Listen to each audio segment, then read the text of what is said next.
नमस्कार किसान साथियों, आपका हमारे चैनल असद के वीडियो में स्वागत है। किसान साथियों, आज हम आपको बताने वाले हैं कि बकरी पालन करने वाले लोग बकरी पालन में इतना नुकसान क्यों उठा जाते हैं कि दूसरे का देख के तो बकरी पालन स्टार्ट कर देते हैं, लेकिन अंततः उनको 2-4 महीने 6 महीने बाद वो बकरी फार्म बंद कर देते हैं। तो उसका रीज़न आखिर क्या है कि जो बकरी पालन इतने शौक से करने के बाद उसमें नुकसान बेइंतहा नुकसान उठा लेते हैं, जिससे आगे चल के उनको अपना बकरी फार्म बंद करना पड़ता है। तो इसका सबसे बड़ा और मेन रीज़न किसान साथियों ये है कि जितने लोग भी बकरी पालन या कोई भी बिजनेस करते हैं तो दूसरे को देख के तो चालू कर देते हैं, लेकिन कम से कम उनको ये चीज़ समझना चाहिए कि अगर इन्होंने किया है तो कुछ ना कुछ जानकारी ले रखी तभी तो किया है।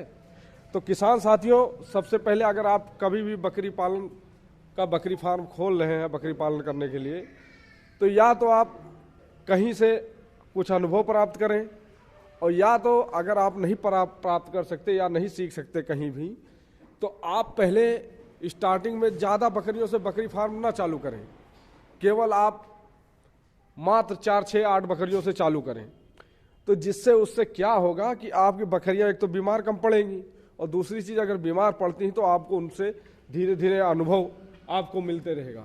और दूसरी चीज़, जब भी आप डॉक्टर को बुलाएं, किसी भी अगर कोई बकरी दिक्कत करती है या कुछ भी करती है, तो कभी भी आप यूट्यूब पे या किसी पे वो मेडिसिन या वो दवाई मत यूज करें, क्योंकि ऐसा दवाइयाँ तो ठीक रहती हैं, लेकिन दिक्कत ये होती है कि वो दवा कितनी मात्रा में कितने देनी है, ये चीज़ आपको कम जानकारी मिलेगी। और प्लस आपके यहाँ का मौसम कैसा है, प्लस वो दवाइयाँ मिलती भी हैं कि नहीं मिलती, तो ये सब चीज़ें हैं।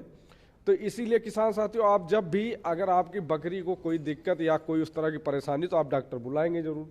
तो डॉक्टर जब भी बुलाएं तो देखें वो अगर बुखार में आपके यहाँ जो दवाइयाँ आसानी से मिल सकती हैं वही दवाइयाँ यूज करेगा। तो उन दवाइयों में वो आपके छोटे बच्चों को या बड़ी बकरी को कितनी मात्रा में कौन सा इंजेक्शन दे रहा है, तो सबसे बड़ी बात आपको ये, और उस दवा का नाम और उस चीज़ की मात्रा आप अपने कॉपी में उसमें ज़रूर लिख लें। इसी तरह आप बकरी का यानी बुखार का हो गया, दस्त का हो गया, यानी जैसे भी जिन जिन चीज़ों की दवाइयों का है सिस्टम, उनको आप लिखते जाइए। लिखने के अलावा धीरे धीरे आप डॉक्टर साहब से संपर्क करे रहिए। उनको हफ्ते में 15 दिन में एक बार फार्म विजिट करवा दीजिए, भले ही कुछ वो पैसे लेते हैं। तो इससे क्या होगा, और सबसे महत्वपूर्ण चीज़ बकरियों में है बीमारी का, वो है साफ सफाई का ना होना, कि जिससे बैक्टीरिया परजीवी पनपते हैं, तो इसकी वजह से दिक्कत होती है। तो आप दवाइयों को लिखकर प्लस बीच बीच में ब्लीचिंग पाउडर या आप मान के चलिए चूना, इसका ज़रूर आप ज़मीन में छिड़काव करें। और प्लस बकरियों को स्वस्थ और बढ़िया रखना है। तो जैसे इस समय ठंड का मौसम चल ही रहा, ख़त्म होने वाला, तो जिन बकरी पालन लोग कर रखे हैं, जिनको PPR का अगर इंजेक्शन नहीं लगवाया, तो इस समय ज़रूरी है कि वो आप PPR का इंजेक्शन लगवा लें। फिर उधर जून जुलाई के टाइम आप FMDHS का इंजेक्शन लगवा लें, जिसको खुरपका मुँह पका बोलते हैं, उसमें काम आएगा। तो ये आपके 2-3 इंजेक्शन आप लगवा लेंगे तो आपको कोई ज़्यादा दिक्कत नहीं होगी बकरी पालन में। बस ज़्यादा कभी दस्त का और या बुखार का। और हर इनको 3 महीने पे, कम से कम 3 से 6 महीने के अंदर एक बार अगर कोई बकरियां दस्त करने लगे तो उनको पहले कीड़े की दवा दें।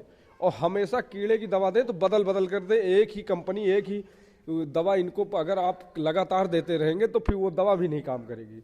तो इसलिए किसान साथियों, इन सब चीज़ों का अगर आप ध्यान रखेंगे तो बकरी पालन में आप कभी भी फेल नहीं होंगे।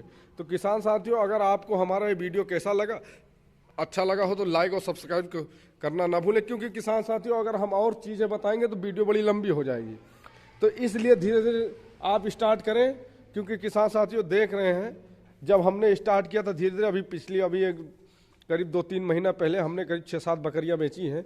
तो इसलिए धीरे धीरे हम देखिए छोटे से स्टार्ट किया। आज पहले स्टार्टिंग में हमको भी इसी तरह हुआ था, लेकिन हमने कुछ डॉक्टर साहब से संपर्क करके करीब उनको 2-3 महीने उनके सिस्टम में रहे, उन्होंने जैसे जैसे किया और कुछ अपना अनुभव। तो किसान साथियों, अगर आपको हमारी वीडियो अच्छी लगे तो लाइक और सब्सक्राइब करना ना भूलें। धन्यवाद।